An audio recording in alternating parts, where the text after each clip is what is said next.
Hi, my witches and norms. Welcome to a Witch Dark Tales podcast. I'm your host, Moon Witch, and on this episode, we will be reading people's experiences about the Ouija board. I've had my own personal experiences. For part 2, we will be playing with the Ouija board next week. I'm scared, so reading these stories and then learn from their experiences and then go play next week for the podcast. Before we get into the podcast, viewers' discretion and audio discretion is advised. Everything we talk about is pure speculation to the best of our knowledge. These are just the scary stories that were sent to us. We do not promote any activities playing with the Ouija board and doing other things.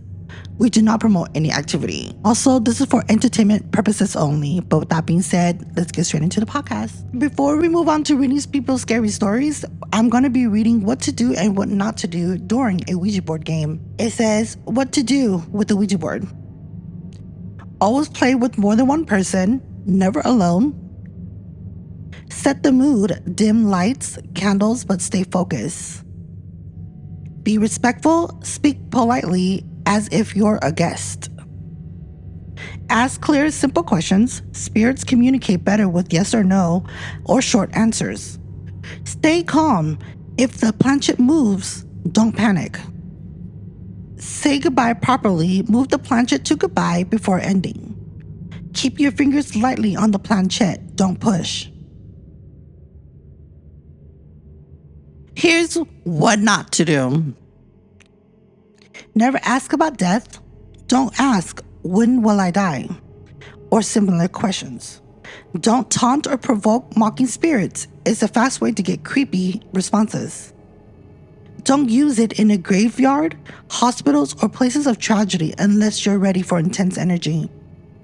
Don't leave the session unfinished. Always close with goodbye. Don't believe everything. Not every answer is true. Some may be misleading. Don't let the planchette move off the board. Many say it could release something. Don't treat it like a toy. Even skeptics agree it can leave people shaken. We will be reading people's personal scary stories about their Ouija board experiences. This one's called The Woman in the Hallway. It was sent to us by Jessica, 27 years old, from Fresno, California. Me and 2 of my friends were at a sleepover when we decided to just try the Ouija board for fun. We lit candles, set the board on the floor, and asked, "Is there anyone here with us?" The planchette moved to yes. When we asked for her name, it spelled out Martha. So I asked, "Where are you right now?" The board spelled out hallway. So we all turned towards the hallway. It was empty at first. Then I swear I saw a pale woman in an old dress standing there, just outside the candlelight. She wasn't moving, but her face looked blurred, like a smudge in a photograph.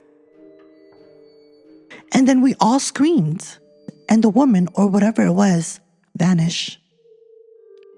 The planchette slid to goodbye on its own, and ever since then, I haven't kept a Ouija board in my house. So, Jessica, do you know anybody that name was Martha? And I wonder if you knew that person, or did you know the history of the house before you guys moved in? Like, did you know anybody named Martha that passed away there? I want to know. And thank you for sending that story. Moving on to our second story, it's called The Scratches. It was sent to us by Danielle, 19, from Clovis, California. I was at a small gathering in my friend's garage when someone found an old Ouija board in a box. They started jokingly asking it questions, but when they asked, "Who are we speaking to?" it spelled out DEVIL. Everyone laughed except me. I swear to God, I felt a hand brush the back of my neck. Later that night, as I was getting ready for bed, I saw 3 long scratches running down my shoulder in the mirror.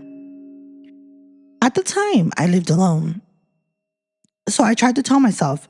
I scratched myself without realizing. But the next morning, the scratches were still fresh. Now I will never touch a Ouija board again.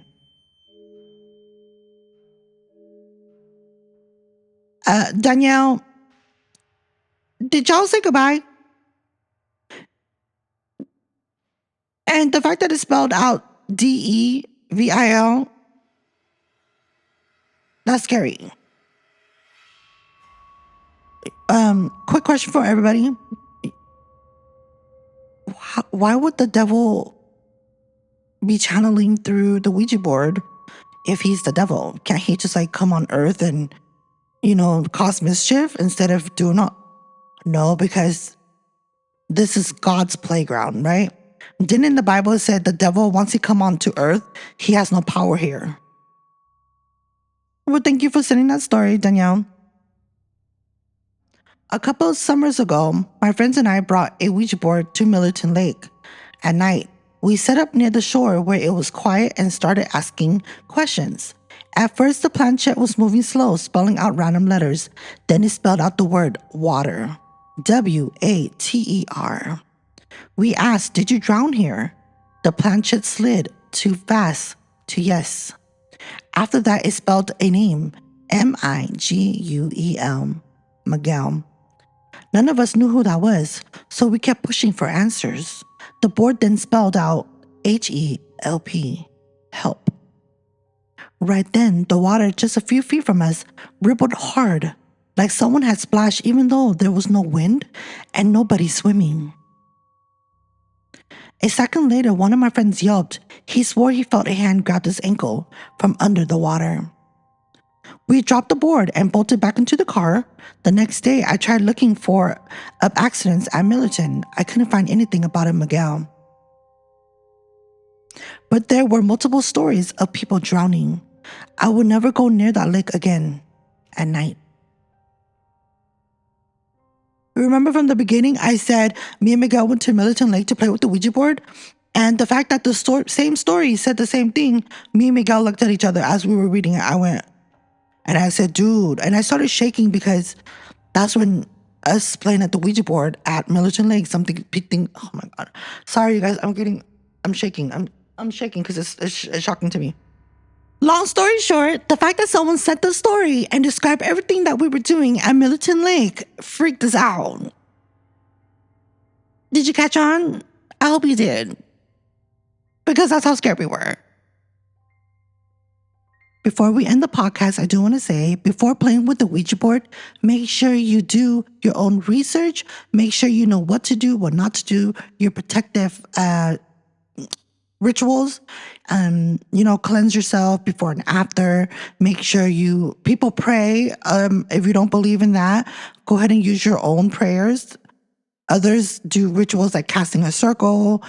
Some people have salt. Some people have incense burning just to create a good atmosphere. And I always say this, and one thing that I've learned doing all this research, never do anything as in drinking 420s, other what is it called? Substance. Because you want to be in the right state of mind so nothing could influence you, if that makes sense. Stay tuned for part 2. Me and Miguel's actually going to be playing the Ouija board. And we'll see what happened. But with that being said, blessed be everyone. And thank you for listening and watching. And I'll see you guys next Sunday on the Witch Talk Tales podcast. Blessed be everyone. Bye.